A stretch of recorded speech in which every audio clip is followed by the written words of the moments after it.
लाल चंदन बीच वाले पत्ते पर शिव मंदिर में जाकर,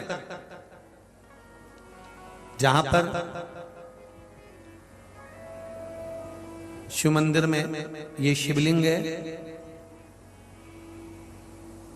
ये जलाधारी है, ये माता पार्वती का हस्त कमल है जहां शिवलिंग रखा है, ये भाग है, राइट में गणेश जी, लेफ्ट में कार्तिकेय जी, बीच में अशोक सुंदरी है। समझते ना सब लोग।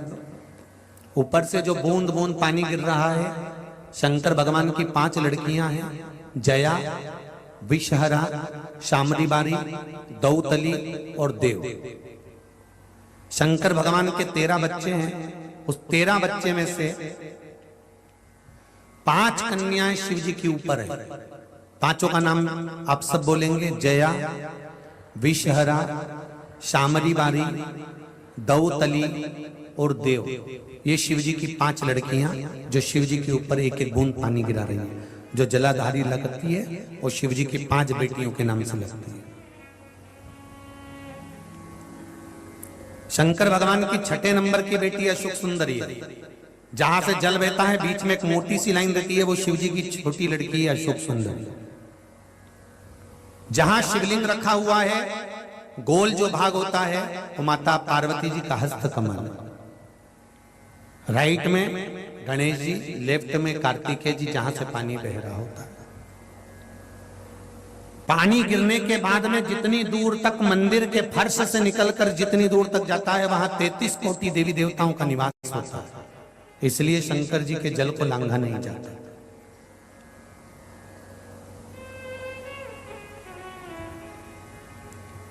नंदी से लेकर शंकर भगवान के शिवलिंग तक सोमसूत्र बनता है।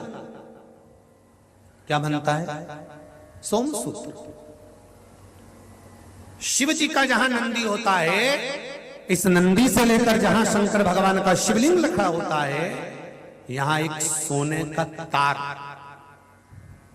जो प्राण प्रतिष्ठा करने वाले होते हैं ब्राह्मण जन, वो बताते हैं कि यहां से वहां तक एक सूत्र डलता है, सोमसूत्र, नंदी से शिवजी तक। क्यों?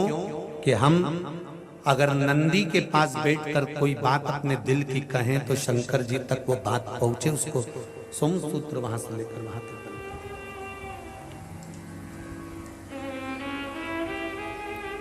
अब तो प्रतिष्ठा के समय पर सोने की वो तार डालते कि नहीं डालते वो पता नहीं, पर शिव मंदिर का नियम है, छोटा सा भी अगर शिव मंदिर बना रहे हो, बड़ा भी बना रहे हो, तो नंदी से लेकर शिवलिंग तक एक सूत्र डलना चाहिए, सोने का तार, वो भूमि के अंदर ही होना चाहिए।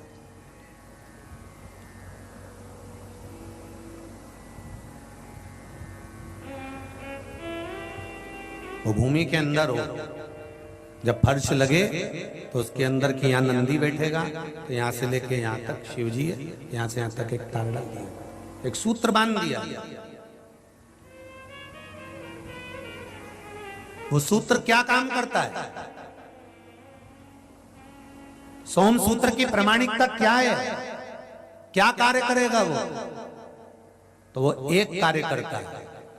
आप एक दिन मंदिर गए हो और मंदिर जाने पर अगर आपने एक दिन जल चढ़ाया है, नारी का बीच में रजोधर्म आ गया, वो 7 दिन तक अगर मंदिर नहीं गई है, कोई पुरुष बाहर चले गया, कोई काम आ गया, वो मंदिर तक पहुंचा नहीं है, तो 1 हफ्ते तक अगर आपने जल भी नहीं चढ़ाया है, शंकर के नंदी के पास बैठकर आप अगर आए हो, तो ये सोमसूत्र आपके 7 दिन की पूर्ति कर देता है कि 7 दिन आप मंदिर आए हो। भले आप रजोधर्म के समय पर मंदिर नहीं गए, भले किसी कारण से बाहर चले गए, पर शिवजी पर अगर आप जल चढ़ाकर नंदी के पास 2 मिनट बैठे हो, नंदी के ऊपर हाथ फेरा है या नंदी के कानों में कुछ कहकर आए हो, नंदी का स्पर्श कर आए हो, तो सोमसूत्र का वो नंदी के भाव से शंकर से कहता है कि वो नित्य प्रति स्मरण किया, नित्य।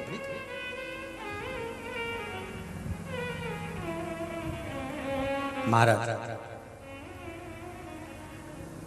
तो बेलपत्री, दोनों में पीला चंदन, बीच में लाल चंदन, और जो अशोक सुंदरी वाली जगह है, उस अशोक वाली सुंदरी वाली जगह पर डंडी का भाग जहां से पानी बहता है, वहां लाल चंदन का भाग नीचे की ओर शिवलिंग से टच करता हुआ लाल चंदन का भाग और दोनों चंदन पीले चंदन के भाग बेलपत्री के उस अशोक सुंदरी वाली जगह पर रखकर मन कामना से शरीर में अगर कोई रोग हो गया जिससे चमड़ी सफेद पड़ रही हो या काया कोई जगह जगह पर खाज हो गया या कोई सोराइसिस जैसी बीमारी हो गई है तो शिव जी पर उस जल को समर्पित कर कर उस बेलपत्री का जो पानी है वो लेकर आए, शरीर में उस स्थान पर लगाना प्रारंभ करें। धीरे धीरे लगभग 15 से 20 दिन तक अगर क्रम करा और श्री शिवाय नमस्तुभ्यम का जाप किया, ये निश्चित है काया अपने रूप में आना प्रारंभ हो जाती है, निश्चित। पर प्रयास करना सोमसूत्र वाला स्थान, प्रयास करें।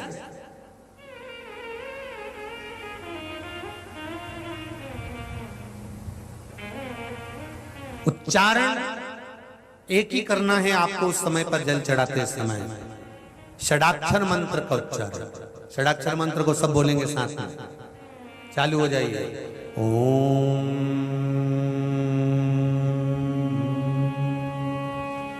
नमः शिवाय,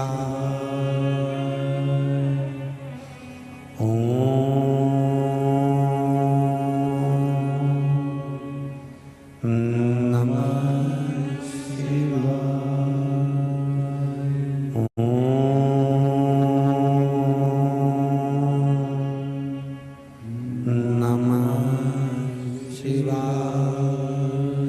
ओम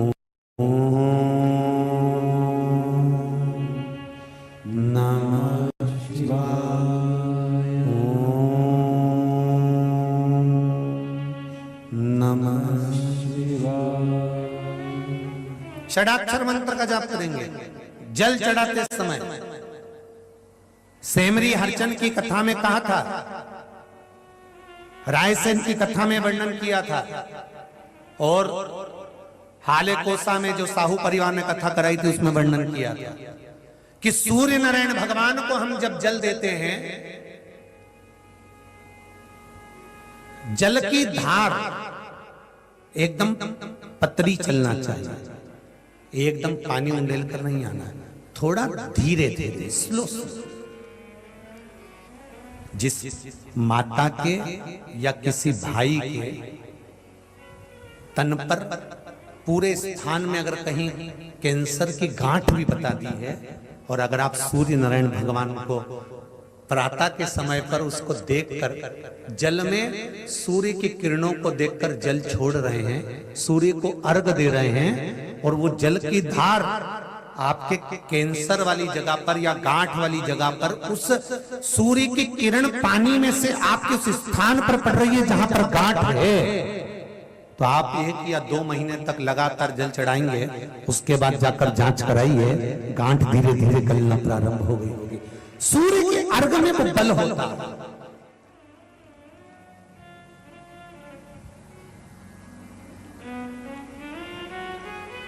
एक लोटा जल आप चाहे शंकर को चढ़ा रहे हो चाहे सूर्य को अर्घ दे, जल जल है, जल की बड़ी महत्वता है। क्यों लोग कुरुक्षेत्र के मैदान में सूर्य ग्रहण में स्नान करने जाते हैं, चंद्रग्रहण में स्नान करने जाते हैं? क्यों लोग यमुना जी और गंगा जी में स्नान करने जाते हैं? क्यों लोग कुंडों का स्नान करते हैं, बावड़ियों का स्नान करते हैं? क्यों लोग जाते हैं मानसरोवर? इस जल का महत्व क्या होता है? इतने ये जल की महत्वता का वर्णन क्या है? क्यों जल की इतनी महत्वता कही गई? आपको कहा था त्रिजुगी नारायण कोई जा रहा हो तो वहां से जल बुलवा लो, कैंसर के मरीज को पीना प्रारंभ कर देना चाहिए, रोग ठीक होने लगेगा। कोई अटकतर बोल रहा है, तोतला बोल रहा है, तो केदारनाथ जी जाओ तो सरकारी हॉस्पिटल के पास में ओम कुंड है, वहां का जल बुलवा लो, वाणी ठीक हो जाती है। किसी को मिर्गी का दौरा आता है, चक्कर खा के नीचे गिर जाता है, बेहोश हो जाता है, पांडुकेश्वर का जल बुलवा लो।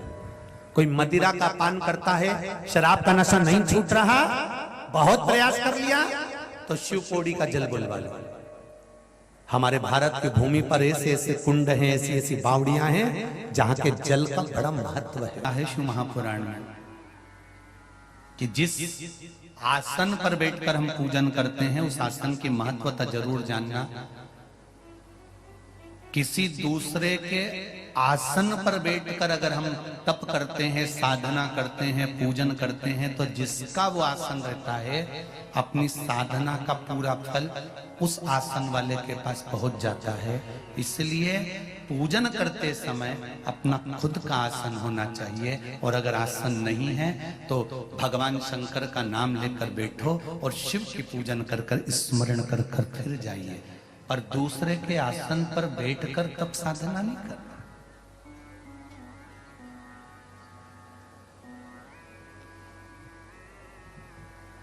स्वयं का आसन रखिए।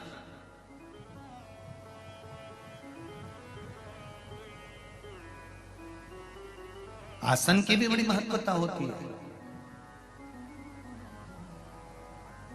आसन जब बहुत ज्यादा गंदा हो जाता है, मैला कुचेला हो जाता है, तो माताएं उसको धो लेती हैं। वैसे तो आसन को हमेशा ऐसा रखना चाहिए कि वो गंदा ही ना हो, क्योंकि उसमें तप बल बड़ा प्रबल होता है। पहले की शिव महापुराण को उठाकर देखना, जो कुबेरेश्वर धाम से बाची हुई है पुरानी 2019 की, अगर वो निकाल कर आप सुनेंगे तो उसमें वर्णन किया था हाथ की माला, आसन, दीपक जिसमें दिया लगाते हो, ये पुराने होते चले जाते हैं तो इनका तप कितना बढ़ते चले जाता है। मान लो अगर आसन गंदा भी हो गया और आप उसको धो रहे हो, तो वो धुला हुआ पानी वॉशरूम में फेंकना नहीं है, उस पानी को संभाल कर रखकर अपने घर के चारों तरफ उस पानी को या छत पर उसको छींट देना। क्यों? उसमें तुम्हारे पूजन का, साधना का, भजन का तपबल उस आसन में आ जाता है। ये जो संत लोग पहले के समय में जो हाथ में जल लेकर श्राप दे देते थे, ये किस चीज के लिए दे देते? क्या कमंडल में जो जल रखा रहता था उस जल में इतना बल बढ़ जाता था कि वो जल लेते से फेंक देते तो श्राप दे देते थे? नहीं, कमंडल के जल में वो बल नहीं होता था, मुनियों के, संतों के, साधुओं के आसन में वो बल होता था। उस पर तप साधना करते थे, और तप साधना का जब बल बढ़ जाता था तो जो वस्तु हाथ में जल की लेते थे वो जल जब छींटते थे तो उस जल से श्रापित हो जाता था। ये आसन कोई साधारण होता है कि जब देखो जब बदल लो आसन को? मंदिर का दिया क्या साधारण होता है? जब देखो जब बदल लो मंदिर का दिया। गौमुखी और माला कोई साधारण होती है कि जब देखो जब बदल लिया?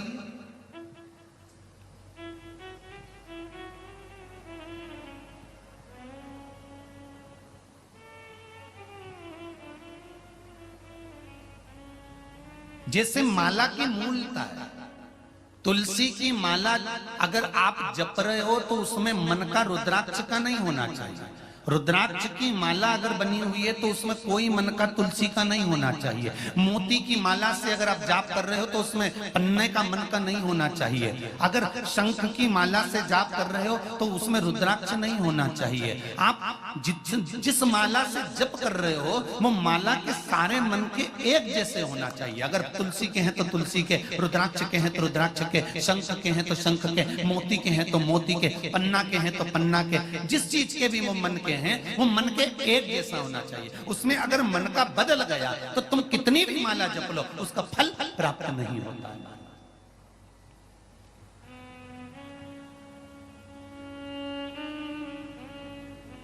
एक जैसा मन का होना चाहिए, उसका फल 1000 गुना हमें प्राप्त हो जाएगा। और अगर कोई मन का तुमने फैशन डिजाइन में बदलवा लिया कि नहीं हमको तो इसमें तुलसी की माला में रुद्राक्ष की माला का मन का लगा दो, या रुद्राक्ष में मोती लगा दो, या मोती में तुम एक काम करो शंख लगा दो, या शंख की जगह तुम पन्ना लगा दो। जम के बोलिए शिवाय, ओम नमः शिवाय। पंचाक्षर षडाक्षर मंत्र के अंदर पंचाक्षर मंत्र है नमः शिवाय। षडाक्षर मंत्र है ओम, साथ में बोलिए ओम नमः शिवाय। इस षडाक्षर मंत्र की मूलता क्या है? ओम में ब्रह्मा विष्णु महेश। ओम में 3 अक्षर सामने प्रकट हो जाते हैं, आ मा आ उ ओम मा। ब्रह्मा बोलिए ब्रह्मा विष्णु और कौन है? महेश। ये ओम के अंदर है। अब नमः जो संबोधन है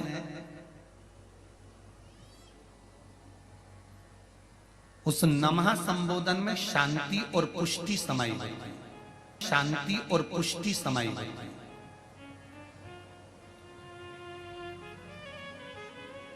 नमः का मतलब है नमन।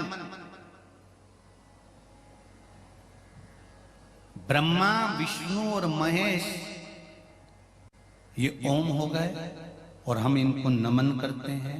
अर्थात इस नमः शब्द में शांति भी है, पुष्टि भी है, नमन भी है। अब बचा शिवाय। शिवाय में आद्य शक्ति जगदम्बा है, शिवाय में ब्रह्म शक्ति है, शिवाय में 33 कोटि देवताओं की जो उनके वज्र में, उनके त्रिशूल में, उनके चक्र में, उनके शंख में जो जो शक्तियां होती हैं वो सारी शक्तियां केवल शिवाय शब्द में। कौन से शब्द में है? शिवाय।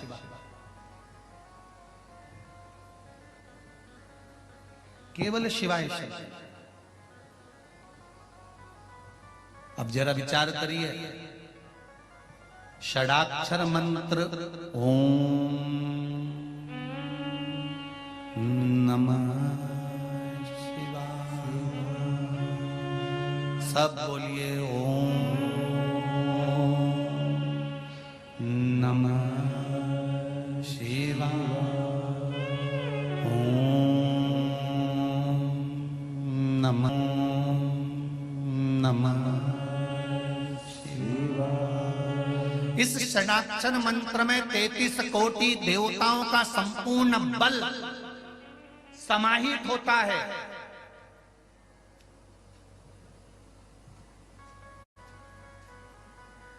जैसे शंकर भगवान पे चढ़े हुए जल का बल जब शिवलिंग से जल नीचे उतर कर आता है, जमीन पर आता है, नाली से बाहर निकलने लगता है, जल। एक किसी ने पत्र भेजा इसी से समझ में।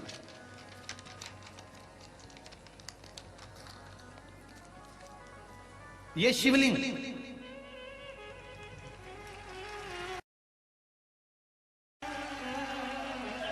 पत्र भेजा है किसी ने।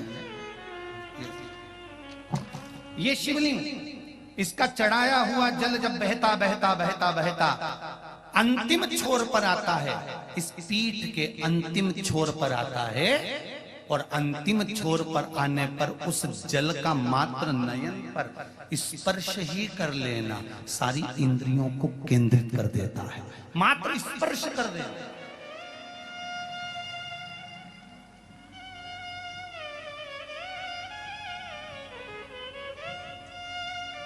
चढ़ाए हुए जल का भाग बहता बहता आया और पीठ पर से अंतिम छोर पर आया, अंतिम छोर, और उसका मात्र स्पर्श मात्र फल प्रदान करता है। गुरुजी, शंकर भगवान पर शिव महापुराण में कहीं लिखा हुआ है कि शिव जी पे चढ़ी हुई वस्तु नहीं खाना चाहिए, और आप कथा में कहते हो कि बेलपत्री का सेवन करना चाहिए, तो फिर हम किसकी माने? तो निवेदन पहले भी करा, आज फिर करते हैं। केवल नर्मदेश्वर शिवलिंग ऐसा होता है जिसके ऊपर चढ़ी हुई वस्तु का हम पान कर सकते हैं, पर सारे पूरे भारत की भूमि पर, पूरे विश्व में तो नर्मदेश्वर शिवलिंग नहीं होंगे ना। फिर हम बेलपत्री कैसे खाएं? तो आपको एक बात कही थी कि शंकर भगवान पर चढ़ी हुई बेलपत्र जब आप लेकर आए तो शंकर भगवान से ये कहकर लेकर आए कि ये औषधि के रूप में दे दो। औषधि कहीं से भी ली जा सकती है, औषधि कहीं से भी प्राप्त कर।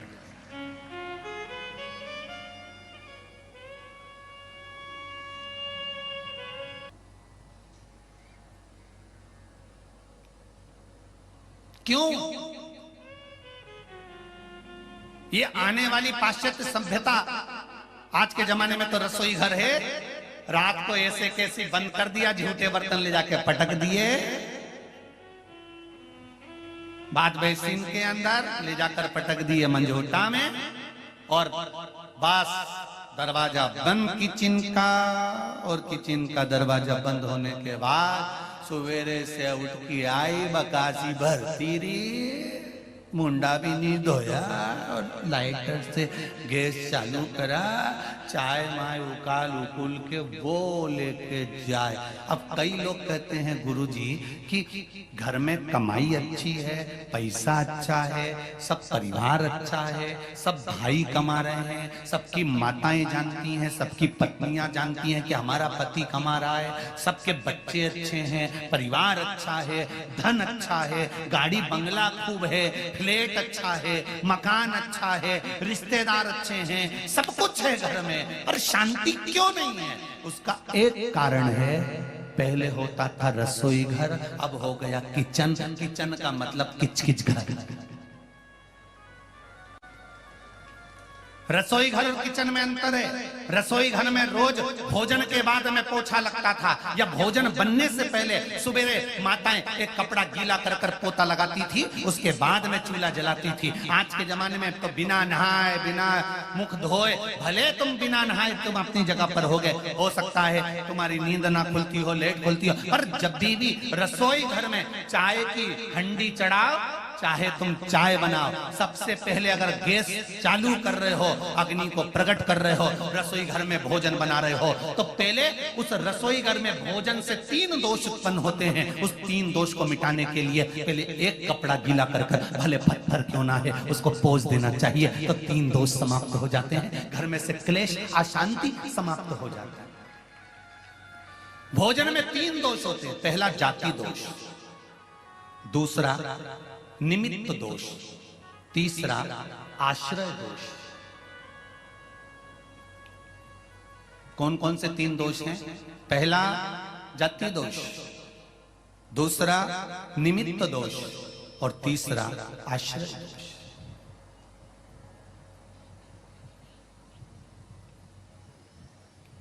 मतलब रसोई घर में जो तुमने भोजन निर्माण करा है, उसमें अगर कुछ गलत चीज बन गई है, कोई प्याज लहसुन का भोजन बन गया, या कोई आदिक मांसाहार से जुड़ा हुआ भोजन बन गया है, तो वो दोष ना रहे।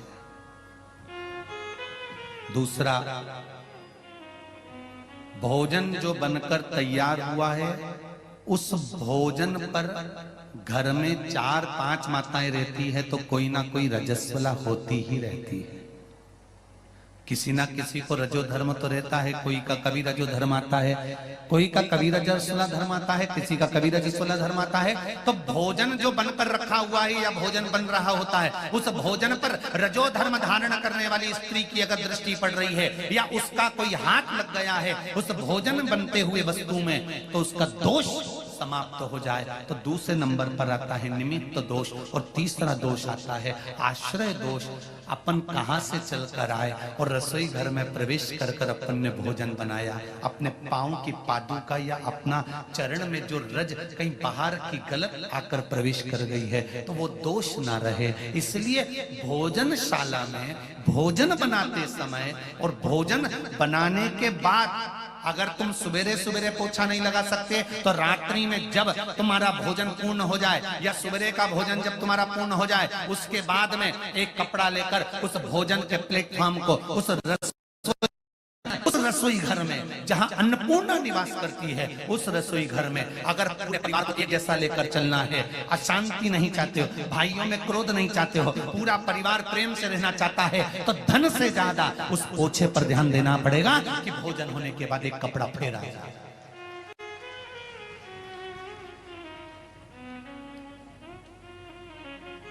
और यदि आपने रात को पोछा नहीं लगाया है तो सुबह रसोई घर चालू करने से पहले पोछा फेरो। 3 दोष से निजात होना चाहिए, 3 दोष मिटना चाहिए। वो दोष समाप्त होगा, और समाप्त होगा तब भोजन का जो निर्माण होगा उसमें एक सुख प्राप्त होगा, एक सुख।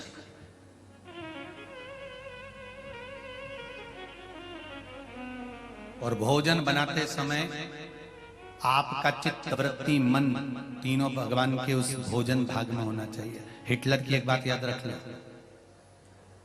हिटलर की किताब पढ़ना, उसमें मिलेगा आपको हिटलर जिस देश पर आक्रमण करता था, जिस प्रदेश पर आक्रमण करता था, हिटलर जिस देश पर आक्रमण करने वाला होता था, पहले अपने गुप्तचरों को भेजता था, पता कर आओ कि उस देश में जिसमें मैं आक्रमण कर रहा हूं वहां के लोग बैठते हैं तो झुककर बैठते हैं कि तनकर बैठते हैं। हिटलर अपने गुप्तचरों को भेजता था केवल उस देश में देखने के लिए कि झुककर बैठते हैं कि तनकर बैठते हैं, साधारण बैठते हैं कि दीवार से टिक कर बैठते हैं। केवल हिटलर ये पता करता था, और हिटलर के गुप्तचर जाते थे और जिस देश में देखकर आते थे कि वहां के लोग तनकर बैठे हुए हैं, हिटलर उस देश में कभी आक्रमण नहीं करता था। हिटलर उस देश में आक्रमण करता था जहां के लोग जब बैठते हैं तो कंधे को झुका देते हैं, नब जाते हैं या दीवार से टिक जाते हैं। हिटलर समझ जाता था जब इनकी रीढ़ की हड्डी मजबूत नहीं है तो देश भी मजबूत नहीं है, और हिटलर आक्रमण कर देता था।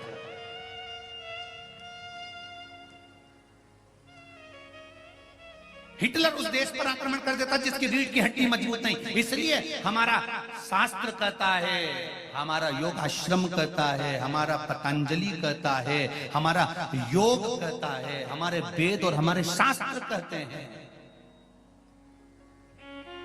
कि शिव की आराधना करते समय, शंकर का भजन करते समय, शिव आराधना में लगते समय, शंकर को जल चढ़ाते समय शिव का पंचाक्षर मंत्र, षडाक्षर मंत्र या श्री शिवाय नमस्तुभ्यं बोलते समय आपकी चित्त वृत्ति और आपकी रीढ़ की हड्डी एकदम सटीक होना चाहिए। और शंकर से गुणानुवाद करते समय, भगवान का भजन करते समय आपका हृदय उस परमात्मा में रमा होना चाहिए, चित्त रमा।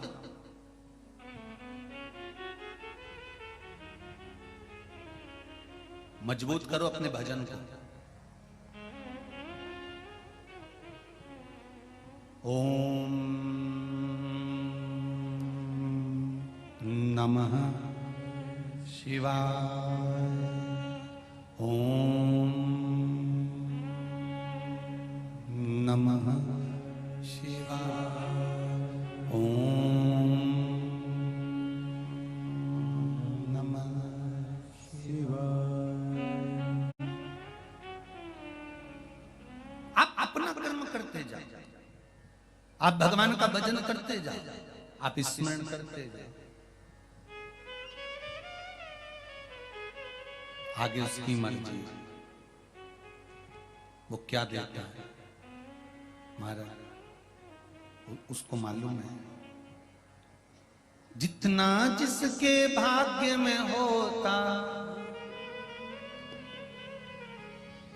जितना जिसके भाग्य में होता उतना ही फल पाता है।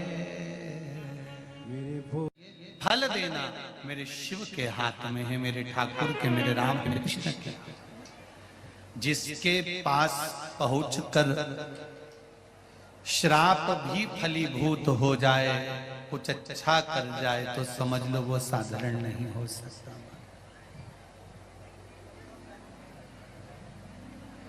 श्री शिवाय नमस्तु।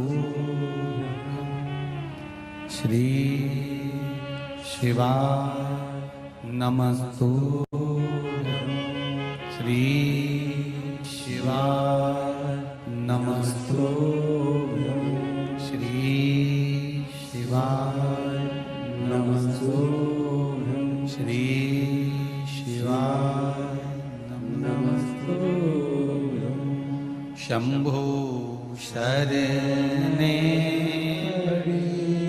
मांगू घड़ी रे दुख काटो दया करी ने दर्शन।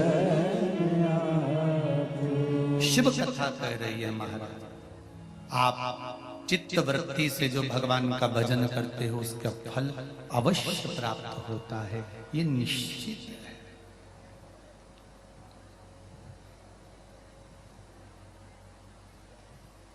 आप अगर आस्था चैनल पर भी कथा सुन रहे हो या फेसबुक यूट्यूब पर भी सुन रहे हो या पंडाल में आकर भी कथा सुन रहे हो तो इसका फल मिलेगा जरूर,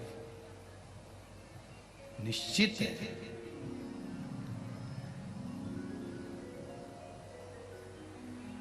जमीन में से अगर पानी चाहिए तो 30 फीट इधर खोद लो, 40 फीट उधर खोद लो, 50 फीट उधर खोद लो, इधर बोर लगवा लिया 100 फीट का, उधर बोर लगवा लिया 150 फीट का, ऐसे पानी निकलने वाला नहीं है। एक ही जगह पर 300 फीट तक खोदे जाओ, 350 खोदो, 400 खोदो, पानी कभी तो आएगा। एक ही जगह पर अगर अच्छे से खोद लेते तो यह निश्चित है पानी निकलकर बाहर आ जाता। उसी तरह एक को पकड़कर अगर दिल से भज लेते तो निश्चित है कि मेरा शंकर मिल ही जाएगा। क्यों मिलेगा? निश्चित है।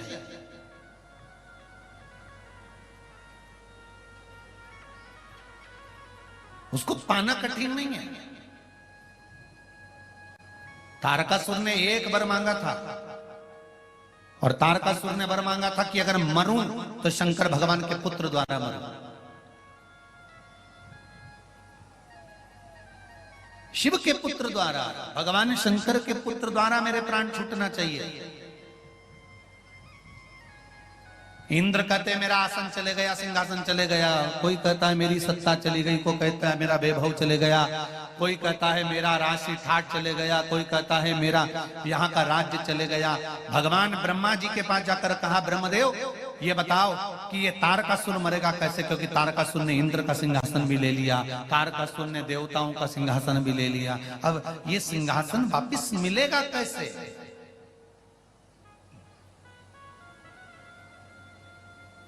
कैसे प्राप्त होगा? तो ब्रह्मा जी ने एक बहुत सुंदर बात की है, आप भी थोड़ा सा ध्यान दीजिएगा इस बात पर। सभी लोग इस बात पर जरूर ध्यान देना कि ब्रह्मा जी ने एक शब्द कहा, ब्रह्मदेव ने कहा, इंद्र तुम्हारा सिंहासन काय से गया? तारकासुर ने आक्रमण करा और तुम्हारा सिंहासन गया, तुम क्या कर रहे थे? इंद्र कह रहे थे मैं अप्सराओं का नृत्य देख रहा था। गरुण वरुण तुम्हारा सिंहासन गया, तुम क्या कर रहे थे? हम अपने कार्य में मस्त थे। बहुत ध्यान देना महाराज इस विषय पर। भगवान जब तुम्हारा हाथ पकड़े और भगवान तुम्हारा जब हाथ पकड़कर तुमको कीचड़ से बाहर निकाल रहा हो, दुख से बाहर निकाल रहा हो, तुम्हारे को उन्नति की सीढ़ी पर ले जाकर जब छोड़ रहा हो, उस समय पर तुम्हारा अहंकार तुम्हारे सामने नहीं आना चाहिए, तो तुम बाहर निकल जाओगे। और अगर अहंकार आ गया, लोभ आ गया, तृष्णा आ गई तो मुश्किल है। मैयर गए हो दर्शन करने, चढ़ते समय जो भी चढ़ता है वो थोड़ा सा झुककर चढ़ता है। ये शरीर चढ़ते समय अपने आप थोड़ा थोड़ा झुक जाता है, बोलो सही है कि गलत है? और उतरते समय शरीर झुकता है क्या? पांव नीचे रखो तो कड़क रहना पड़ता है, झुके कि लुढ़के।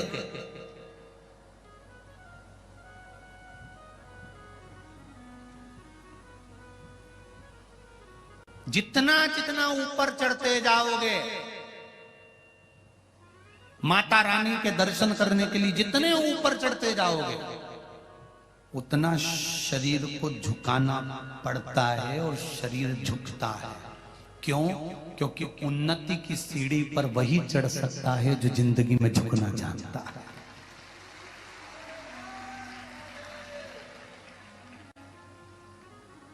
आप अगर झुकना सीख गए,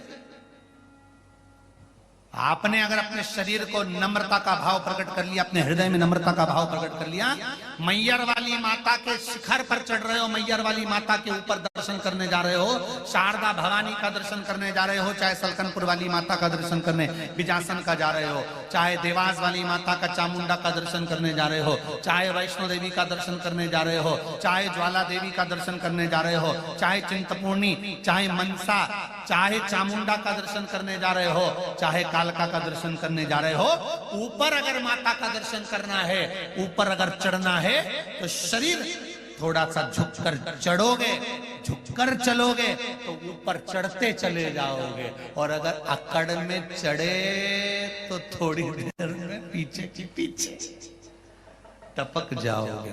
ध्यान रखना, भगवान जब हाथ पकड़े और तुम उन्नति की सीढ़ी पर थोड़ा थोड़ा थोड़ा थोड़ा चढ़ रहे हो, थोड़ा थोड़ा ऊपर की ओर बढ़ रहे हो, तो थोड़ी सी नम्रता, थोड़ा सा इस शरीर में नम्र भाव, हृदय में कोमल भाव लेकर आना। क्रोध नहीं, चिड़चिड़ प्रवृत्ति नहीं, आसक्तियां नहीं, थोड़ी सी नम्रता लेकर आना।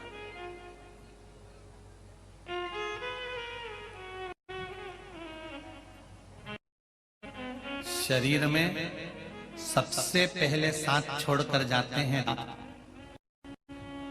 किसी किसी का तो पूरा सोफा सेट ही निकल गया है। शरीर में सबसे पहले साथ छोड़कर जाते हैं दांत, और शरीर में सबसे आखिरी तक टिकने वाली है जीवान। दांत इसलिए साथ छोड़ देते हैं क्योंकि अकड़ते रहते हैं, कल्ले ठट की तरह बने रहते हैं, और जीवान इसलिए आखिर तक टिकती है कि उसमें कोमलता होती है, लचीलापन होता है, नम्रता होती है। जिसमें नम्रता जीवान की तरह होगी, वो आखिरी तक मजबूत बना रहेगा और टिका रहेगा। आखिरी धन, संपदा, सत्ता, बहुत ध्यान देना, धन, संपदा, और तीसरे नंबर पर बोला है, जम के बोलो जरा, सत्ता, कुर्सी, पद, प्रतिष्ठा कब तक टिकी रहती है? जब तक आपके भीतर नम्रता रहती है। आप अगर दूसरे के दुख को देखकर दुखी हो रहे हो, दूसरे के सुख को देखकर सुखी हो रहे हो, तो आपकी सत्ता बरकरार रहेगी। और वरना तुमने अपनी क्रोध की हिटलरगिरी प्रारंभ कर दी, क्रोध चालू कर दिया तो वो सत्ता गई, अहंकार चालू कर दिया तो वो सत्ता, वो वैभव, वो धन गया, उसकी कोई मूलता नहीं।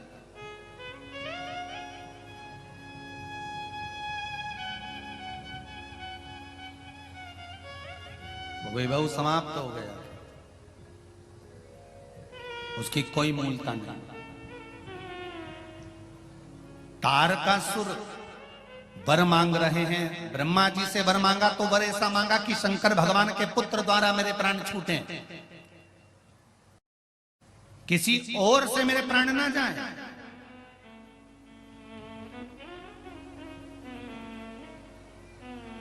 कारण क्या है? मरना सबको है, मृत्यु सबकी आना है, पर ऐसे ही खाता खाता मरी गया तो वो तो नरक गया, और जो भगवान का भजन गाता गाता मरी गया वो तो परमात्मा की शरण गया। अंतर तो है, दोनों में है। भगवान का भजन करते हुए, स्मरण करते हुए, नाम जाप करते हुए, मंत्र स्मरण करते हुए, शिवाय नमस्तुभ्यम या पंचाक्षर या षडाक्षर मंत्र का स्वर का स्मरण करते हुए गया, उसका सुख। सुखदेव जी कहते हैं मैं सारे तीर्थों में दर्शन करने जाऊंगा। मृत्यु लोक में इतने तीर्थ बसे हुए, इतने कुंड हैं, इतनी नदियां हैं, इतने तालाब हैं, इतने सरोवर है, लाखों लाख तीर्थ मृत्यु लोक में विराजमान है। भारत की भूमि पर जितने तीर्थ हैं दुनिया में कहीं इतने तीर्थ नहीं है जो भारत माता की गोद में तीर्थ। पग पग में तीर्थ है।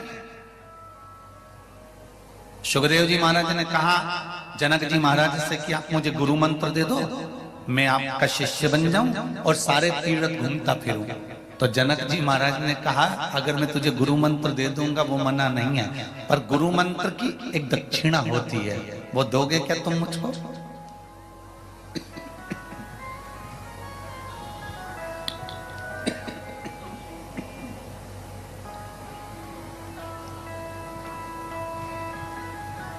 गुरु मंत्र की एक दक्षिणा होती है,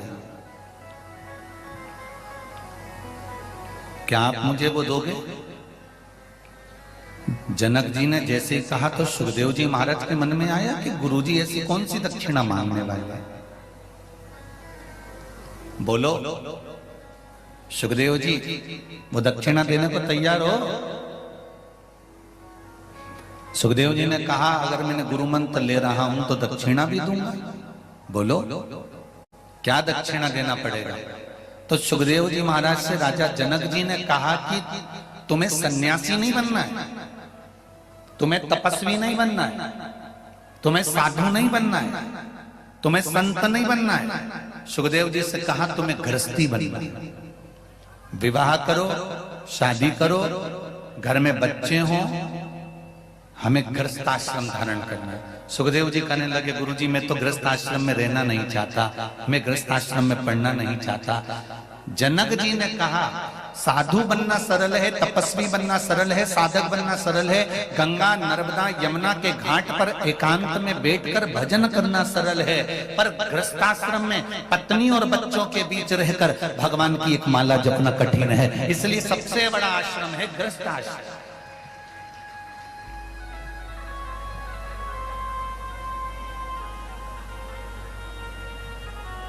ये जितने लोग कहते हैं ना हम तो भैया विवाह नहीं करेंगे, हम तो साधु बन जाएं, हम तो संत बन जाएं, हम तो सन्यासी बन जाएं, हम तो तपस्वी बन जाएं, तो गंगा के घाट पर अकेले तो भजन कर कोई भी कर सकता है।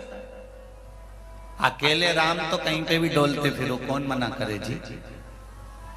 पर विवाह करने के बाद पत्नी, बच्चे, कुटुंब और कबीले के साथ में रहकर भजन करना कठिन है।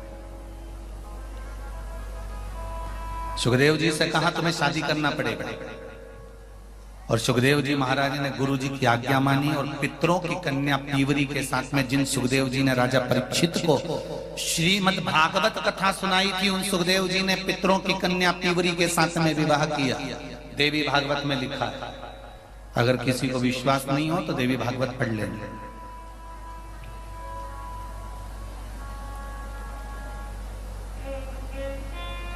पितरों की कन्या पीवरी के साथ में सुखदेव जी का विवाह हुआ। लड़के हुए, एक लड़की हुई जो अणु नाम के राजा के साथ में भी आई। सुखदेव जी महाराज फिर बाबा जनक जी के पास पहुंचे और राजा जनक जी के पास जाकर सुखदेव जी ने कहा गुरुदेव आपने मुझे विवाह के जंजाल में फंसा दिया, अब मैं सारे तीर्थों में कैसे जाऊंगा, सारी नदियों में, तालाब में, कुंड में, बावड़ी में स्नान कैसे करूंगा? लाखों तीर्थ हैं मृत्यु लोक में, इन सारे तीर्थों का दर्शन मैं कब करूंगा? तब जनक जी महाराज ने कहा सुखदेव जी तुम्हें सारे तीर्थ में जाने की जरूरत नहीं है, जहां पर संत बैठकर भगवान का सत्संग कर रहे हो, जहां प्रवचन और सत्संग चल रहा हो, जहां शिव महापुराण की कथा और भागवत रामायण चल रही हो, वहां जाकर बैठ जाना, सारे तीर्थों का दर्शन एक साथ हो।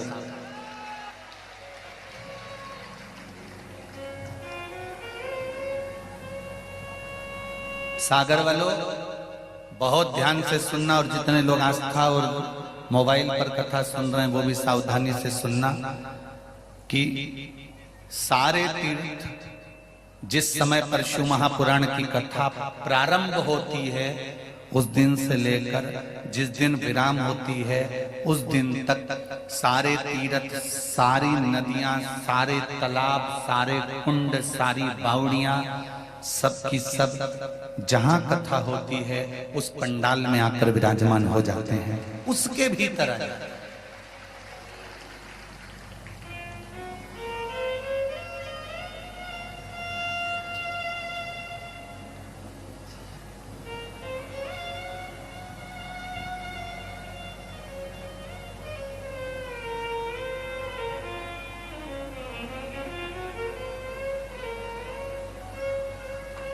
कभी विचार किया आप लोगों ने, जिस जगह पर कथा होती है, जहां पोथी रखी होती है, सारा की सारा पंडाल, सारा की सारा टेंट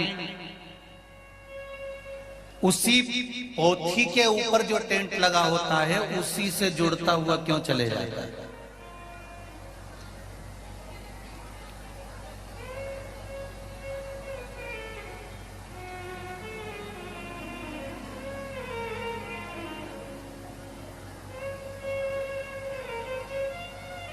क्यों कहा जाता है कि बेलपत्री के वृक्ष के नीचे अगर दिया लगाने का बोला है तो बेलपत्री का वृक्ष बड़ा होना चाहिए।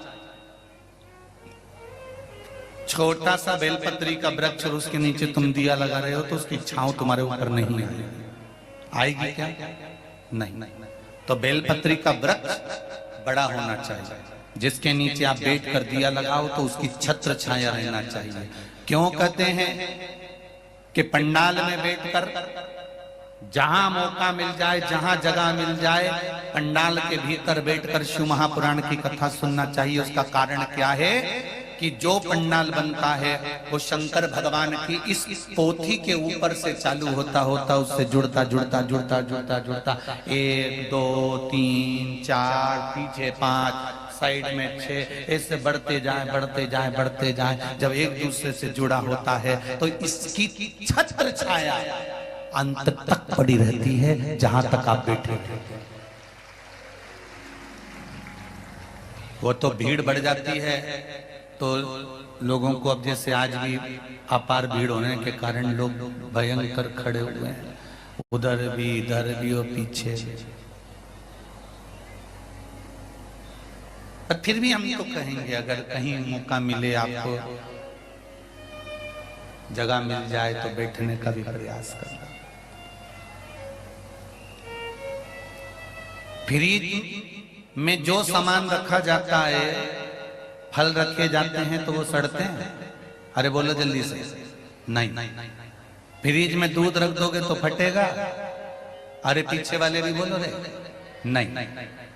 फ्रिज में सब्जी रख दोगी वो सड़ेगी? नहीं। फ्रिज में अगर तुमने सामान रखा है तो वो खराब नहीं होता।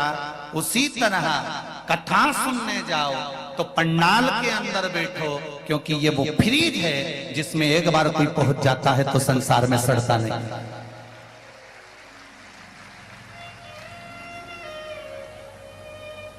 संसार में सड़ने से बचना है। काम, लोभ, आसक्ति, वासना, तृष्णा, मोह, ये सब मनुष्य को सड़ाने वाला है। इससे परे होना है हमको। इसलिए सत्संग में जाकर बैठने का प्रयास करा करो, प्रयास करो। और खाया पिया सो गए, पर ये नहीं है। एक व्यक्ति चाहे नौकरी कर रहा हो, चाहे बिजनेस कर रहा हो, एक पुरुष हो चाहे स्त्री हो, उसके ऊपर गृहस्थी का जब बोझ होता है ना भाई, तो वो ही जान सकता है कि उसके ऊपर कितना बोझ है। आप केवल उसका दिल पावन मजबूत कर सकती हो। आप अपने पति से कह सकती हो और पति अपनी पत्नी से कह सकता है कि समय निकाल कर, ये मानव का देह है, बच्चों के लिए करना है, परिवार के लिए करना है, कुटुंब के लिए करना है, सब कुछ करना है। घर भी बनाना है, गाड़ी भी लेना है, दुकान भी चलाना है, सबको देखना भालना, सब कुछ तुमको करना है। हम कह भी देंगे ना कि तुम ये सब छोड़ दो तो तुम नहीं छोड़ सकते, क्योंकि मनुष्य का शरीर जब भगवान ने बनाया तो मनुष्य ने परमात्मा से पूछा कि तूने मुझे बनाया क्यों है? तो परमात्मा परमात्मा ने एक शब्द कहा, मैंने दो कारणों से तुझे बनाया है, एक कर्म का भोग भोगने के लिए, दूसरा भजन करने के लिए। मृत्यु लोक में जाएगा तो तेरे को परिवार का भरण पोषण करना पड़ेगा। ये परिवार कौन है? तो भगवान कहते हैं तेरे बेटे, पूर्व समय में तूने जिससे कर्जा लिया होगा वो तेरे बेटे बनकर जन्म लेंगे। पूर्व समय में जिसने तेरा साथ दिया होगा, तू शादी कर कर उसका साथ दे रहा होगा। पूर्व में तूने किसी का बुरा करा होगा तो कोई तो बुरा करने के लिए तेरे पास में आ जाएगा। कोई तुम्हारा धन खाकर भाग जाए तो रोना मती। भगवान कहते हैं कि पूर्व में तू उसका खाकर चले गया था, मर गया था, तो आज तेरा खाकर वो चले गया। इतना सारा पैसा एक जगह पर लगाया, एक कंपनी में लगाया, एक बैंक में जमा करा, मालूम पड़े बैंक की भाग गई। तो ये कैसे भाग गई? तुमने तो विश्वास करा था, पूरा काम करा था, कागज तैयार थे, सब लिखा पड़ी थी, कोई प्लाट तुमने लिया था, उस पर किसी ने कब्जा कर लिया। जरा समझो कि ये पूर्व का है जो कर्म हमको भोगना पड़ रहा है। ये जितने पत्नी, पति, बच्चे, बेटा, बेटी, माता, पिता, भाई, बंधु, कुटुंब, कबीला, ये सब हमारे पूर्व के संबंधों के अनुसार हमको प्राप्त होते हैं। भगवान ने कहा कि मृत्यु लोक में जा रहा है, बस एक बात याद रखना, पत्नी को भी पालना है, बच्चों को भी पालना है, परिवार को भी पालना है, घर भी तुझे बनाना है, दुकान भी तुझे बनाना है, जमीन भी जोड़ना है, बंगला भी बनाना है, गाड़ी भी तुझे लाना है। पर उसके साथ में एक काम जरूर करना कि थोड़ा थोड़ा शिव का भजन करते चले जाना, तो जिंदगी सवर जाए। थोड़ा, मात्र एक चुटकी बराबर के नमक के बराबर जिंदगी में आप थोड़ा सा शिव महापुराण को ले आए।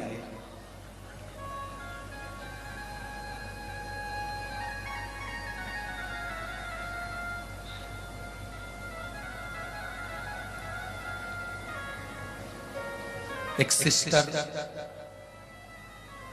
पत्र लिखी है कक्ष में, सवेरे जब मिले थे उस समय पर पत्र आया है। उस पत्र में कृष्ण है, गुरुदेव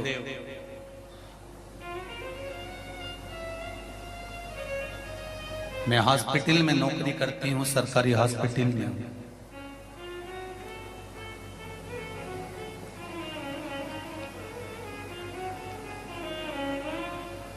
सिस्टर नहीं है वो जो पौछा आदि कादिक लगाती हैं, कार्य करने वाली माँ। उन्होंने कहा कि हम बर्ड बॉय लिखा था, कुछ ऐसा लिखा था उसमें, तो हम उसकी नौकरी करते हैं। हॉस्पिटल में बच्चा जन्म भी ले रहा है, जन्म जिस टेबल पर लिया गया है उस टेबल को भी हमें पहुंचना है। रोज प्रतिदिन 2-4 दिन में कोई मर भी रहा है तो भी हमको उसको देखना है। सुबह से लेकर शाम तक निकल जाता है, कभी शाम से लेकर रात की ड्यूटी होती है तो सुबह निकल जाता है। गुरुदेव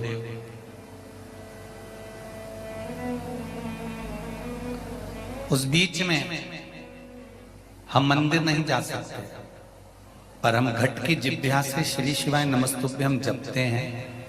और 2-3 दिन में अगर समय मिल जाता है, जैसा भी नाइट की ड्यूटी होती है तो दिन में हम मंदिर चले जाते हैं, तो क्या हमारी पूजन को शिव स्वीकार करेंगे कि नहीं करेंगे? तो जिस बहन ने प्रश्न किया था उस बहन को मैं नमन कर कर कहता हूं कि तुलसीदास जी ने भी एक ही शब्द लिखा है रामचरितमानस में कि कलयुग केवल नाम आधारा। कलयुग में नाम की आधारशिला है। घट की जिभ्या से अगर आप काम करते करते भी उस परमात्मा का नाम ले रही हो तो ये निश्चित है कि वो एक दिन मिलेगा जरूर। आप अपनी सेवा से वंचित मत हो।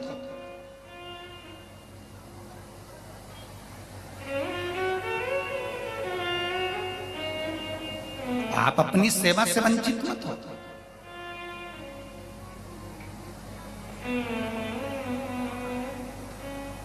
कर्म करने में पीछे मत हटो। अगर आपकी सेवा की नौकरी है, जिस कर्म में आप लगे हो उसको दिल से करो। मनुष्य की देह है तो झूठ भी बोलना पड़ेगा, कपट भी करना पड़ेगा, बेईमानी भी करना पड़ेगी, छल भी करना पड़ेगा। कली काल में जन्म हुआ है, तुम सतयुग में पैदा नहीं हुए और ना तुम त्रेता में ना तुम द्वापर में पैदा हुए, कलयुग में पैदा हुए हो। इसलिए घर को चलाने के लिए तुम्हें झूठ भी बोलना पड़ सकता है, बेईमानी भी करना पड़ सकती है, छल भी करना पड़ सकता है, कपट भी करना पड़ सकता है, पर ये सब कुछ तुम करो अपने परिवार को चलाने के लिए कर रहे हो, इसका ध्यान करना। पर इसके साथ एक काम जरूर करना, ये सब कुछ तुमने किया क्योंकि परिवार को चलाना था, बच्चों को पालना था, परिवार को लेकर चलना था, थोड़ा सा आगे बढ़ना था। पर उसके साथ एक काम करो कि देव अधिदेव महादेव का मंत्र जाप, ओम नमः शिवाय, नमः शिवाय या श्री शिवाय नमस्तुभ्यम, ये भी ना कर सको तो कम से कम 1 लोटा जल शंकर के मंदिर में जब चढ़ाओ तो उनसे कहकर जरूर आना कि मैं तेरे दरवाजे पर आने के काबिल नहीं हूं, क्योंकि मैं झूठ बोलता हूं, मैं छल करता हूं, मैं कपट करता हूं, मैं बेईमानी करता हूं, मैं प्रपंच करता हूं, तेरे मंदिर में आने के लायक नहीं हूं। पर मैंने सुना है बेटा जब गंदगी में गिरता है, बेटा जब नाली में गिरता है, बेटा जब कीचड़ में गिरता है, गंदे बेटे को, नाली में पड़े हुए बेटे को पड़ोसी कभी गोदी में नहीं लेता। कोई लेता है? तुम्हारे रिश्तेदार कीचड़ में गिरे हुए बच्चे को कभी गोदी में नहीं लेंगे, ना उसे गले लगाएंगे।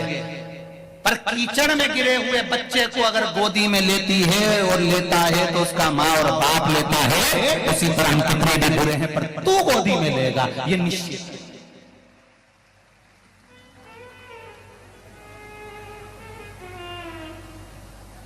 गंदगी में सने हुए बच्चे को पड़ोसी गोदी में नहीं लेगा, गंदगी में सने हुए बच्चे को तुम्हारे रिश्तेदार गोदी में नहीं लेंगे। कोई बच्चा गिरकर आ जाए, गंदगी उसके पूरे शरीर पर मेला ही मेला लग रहा हो, गंदा ही गंदा लग रहा हो, मक्खियां भी नक रही हो, कौन लेगा उसको गोदी में?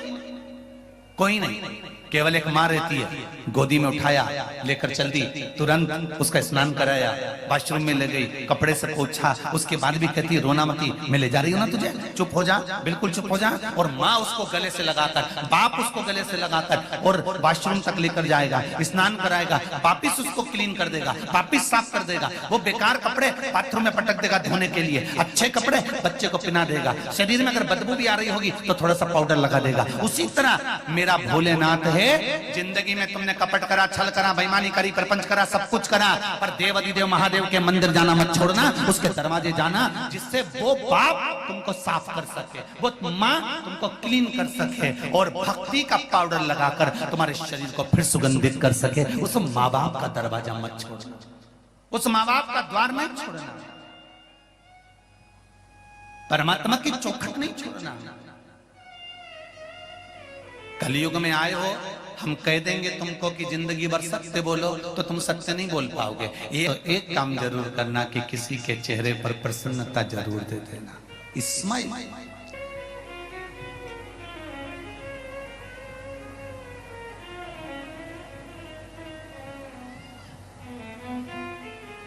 सत्य की ओर चलो,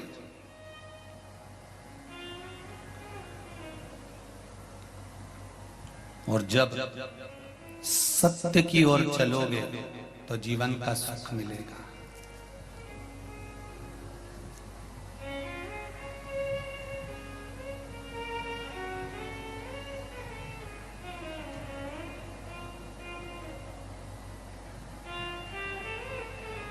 महाराज